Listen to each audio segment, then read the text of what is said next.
I was week. मैं कठिन कामों से भागता था, वर्कआउट स्किप कर देता था और काम को कल पर टाल देता था। पूरा दिन स्टैंड अप रील्स और सेल्फ हेल्प वीडियोस में निकल जाता था। फिर होती थी गिल्ट।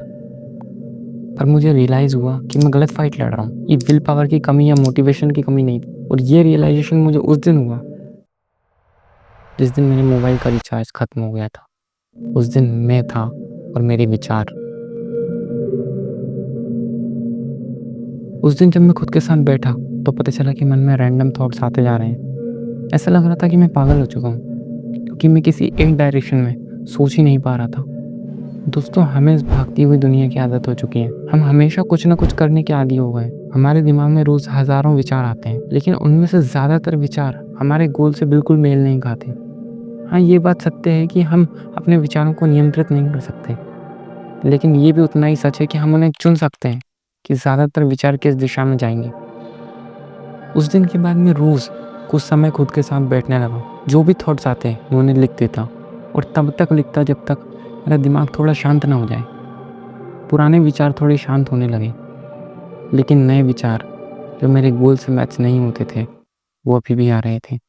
और यहीं से आता है दूसरा स्टेप। मैं इस बात को बहुत अच्छे से जानता था कि विचारों में अविश्वसनीय शक्ति होती है। अगर इन विचारों को किसी एक लक्ष्य पर लगा दिया जाए तो रास्ता आसान और सफ़र आनंदमय हो जाएगा। जब मैं अपनी लिस्ट देखता तो मुझे समझ में आता कि मेरे ज़्यादातर विचार सॉन्ग्स, रील्स, वीडियोस और दोस्तों की बातों के अराउंड घूम रहे हैं। मैं चाहता था कि मेरी एनर्जी एक जगह रहे, इसलिए मैंने बाकी चीज़ों को मिनिमाइज़ करना शुरू किया। मैंने ऐप ब्लॉकर्स का यूज़ किया, सारी रील्स ब्लॉक कर दी, दोस्तों को मैसेज किया कि अभी थोड़ा बिजी चल रहा हूँ, ताकि न्यू यूजलेस थॉट्स फिल्टर हो जाएं। फिर भी जब मैं काम करने बैठता तो मेरा मन भागने लगता। और यहीं से आता है थर्ड स्टेप। मैंने एक चीज़ और नोटिस करी। काम करते वक्त हाथ अपने आप मोबाइल पर चला जाता, कुछ नहीं खुलता तो सिर्फ गैलरी ही खोल लेता। खाना खा लेने के बाद भी बीच बीच में भूख लगती। दरअसल ये भूख खाने की नहीं बल्कि सस्ते डोपामिन की होती। मुझे समझ आ रहा था कि आदत प्रैक्टिस से बनी है और प्रैक्टिस से ही जाएगी। मैंने अपने डेली टारगेट्स को 30-30 मिनट के स्लॉट्स में तोड़ लिया।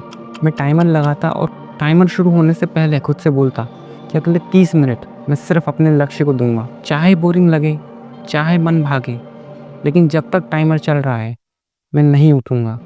दोस्तों, यदि आप भी इस समस्या से जूझ रहे हैं तो इन 3 स्टेप्स को फॉलो कीजिए। पहला, रोज खुद के साथ थोड़ा समय बिताइए और उन विचारों को लिखने की कोशिश कीजिए।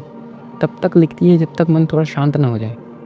दूसरा, लिस्ट को एनालाइज कीजिए और डिस्ट्रैक्शंस को मिनिमाइज करने की कोशिश कीजिए।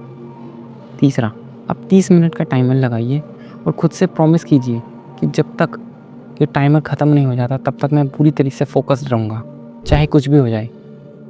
यही ज़ेन लाइफ की शुरुआत है जब आप खुद को समझना शुरू करते हैं।